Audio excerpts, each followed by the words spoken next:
Dahil pinapirma sa mga tao, yung pinapirma po nila yung 4 attendance, mga nakaraan buwan pa yun. Ngayon nagulat kami yung pangalan na yun na may pirma, ginamit po nila sa mga papeles nila yun. Kaya po nagkaroon nila. Meron pa talaga. So yun yung dahilan kung bakit ayaw mo. Oo. Kasi, kumbaga yung papeles, hindi kami sang-ayon eh. Siyempre nga naman, yung iba dito naninirahan, hindi naman po sapat yung kaalaman.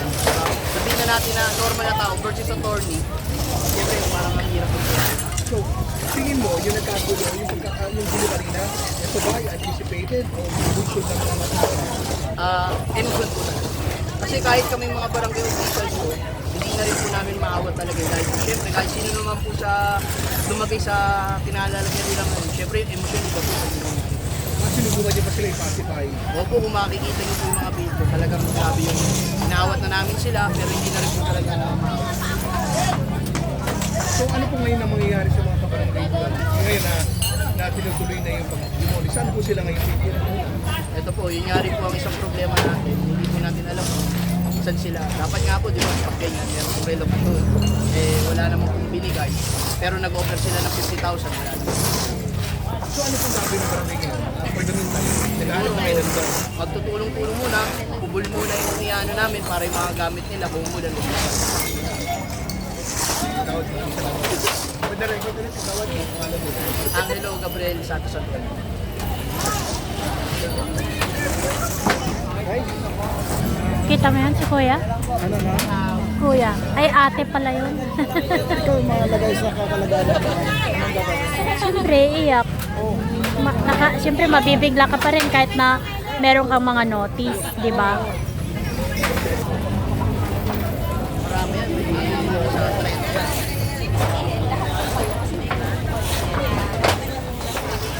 Yung concern ko is yung tungkol sa document. Ako po yung document. Na ano dapat laman?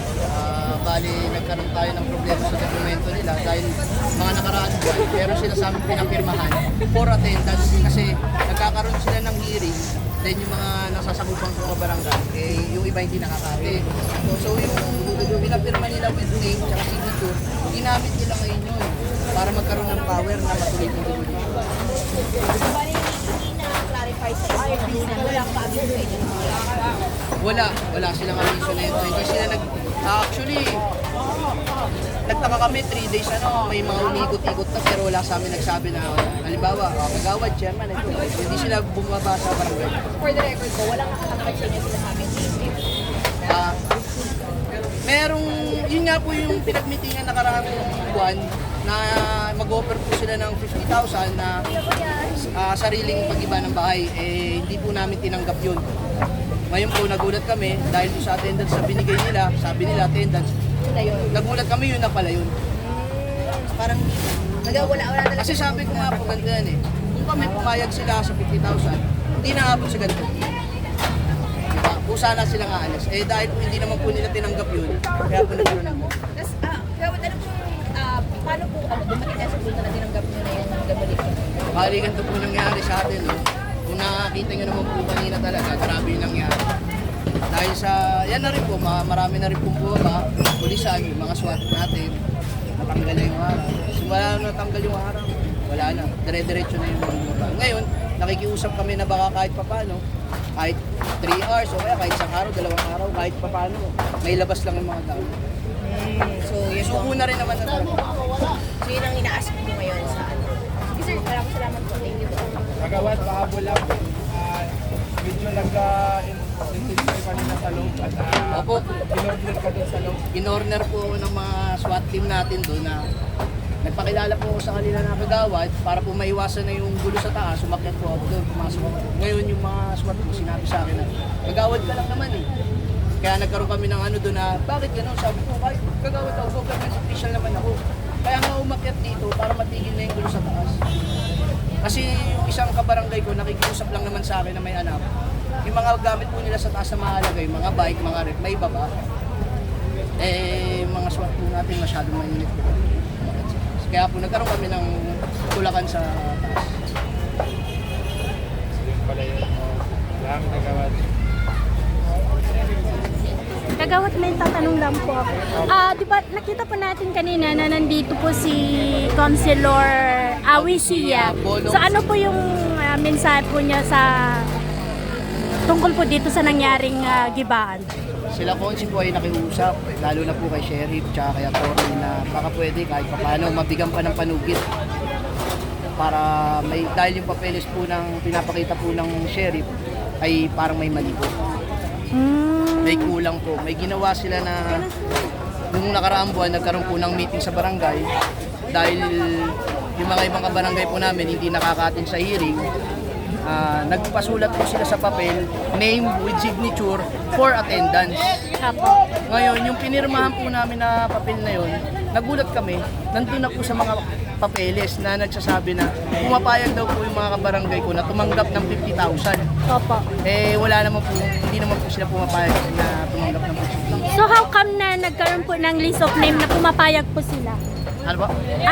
How come na nagkaroon po ng list of names na pumapayag po sila, sir? Ano, wala akong po talaga. Kumbaga parang gawa-gawa lang. Ginamit po nila yung papeles na for attendance na sinasabi po nila na pumayag na daw po Opo. yung mga tao. Pero hindi naman po talaga pumayag. Kasi ma'am, ganito lang yan.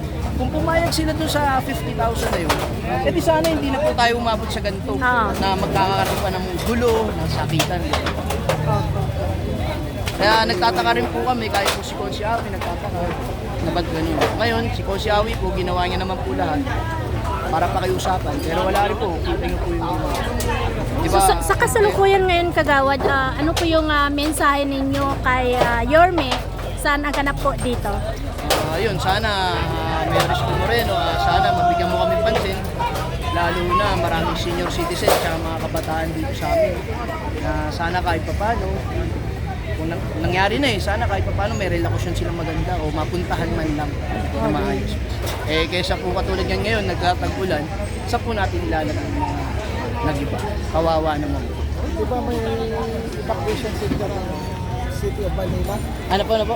Mayroong evacuation center ang City of Manila. Opo, sana po pumayag sila na ano yung mga tao, mga gamit.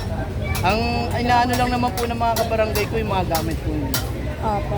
Pero syempre, kaya po kanina nagkaroon ng ganyan, batuan, gusto na po ng damdamin yun. Kahit sino po, hindi natin maaawat yan. Opo. Pansin nyo naman, police, may SWAT. May SWAT pa. Yun ang masakit makita.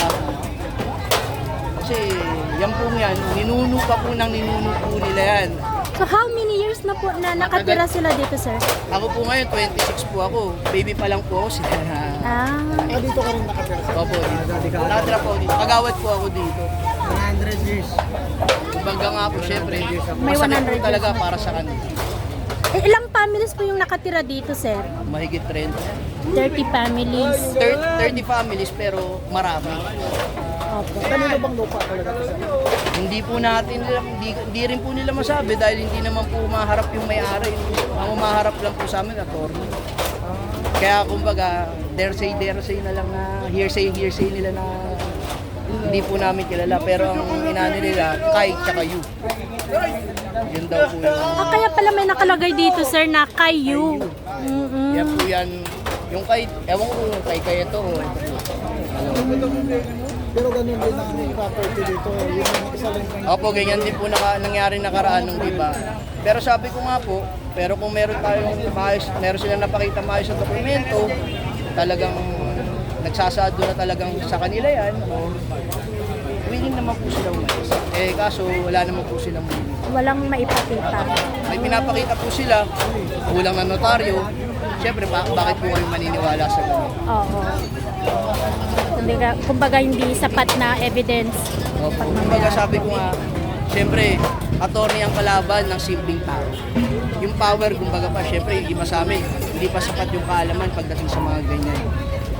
Sorry, Kagawad, sino po ang kapitan po dito sa barangay Si nyo? Chairman Oni Insa. Chairman Oni Insa. Oni Insa. Ano naman po ang komento niya sa nangyari ngayon? Siyempre po, una-una, masakit po para kay Chairman dahil isa rin po si Chairman sa mga magigiba. dito rin siya. Ay, nandito rin si kapitan. Pero dahil siyempre government official, wala naman po kami kinakampiyan. Kumbaga Kung ano yung tama, doon kami. Kung ano yung mali, mali. Pero dahil ngayon, kulang po yung dokumento, syempre, nilalaban po ng mga kabarangay namin. Bilang government official po, tinutulungan din po namin sila siya. So behind the story, sir, wala naman po kayang nangyari na parang pamumulitika, wala naman po ganong story. Wala naman po kasi labas naman po dito yun. Ang nangyari lang po talaga, meron silang mga hearsay na may-ari daw, si ganito, si ganyan. Kasi kung may pamumuliti ka po, ba't may mga konsel po tayo lumutang at tumulong po sa barangay na Apa. para kahit pa paano may ayos. Salamat kagawad. Thank you po. Oh,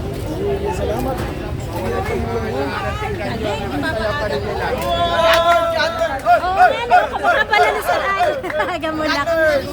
God first!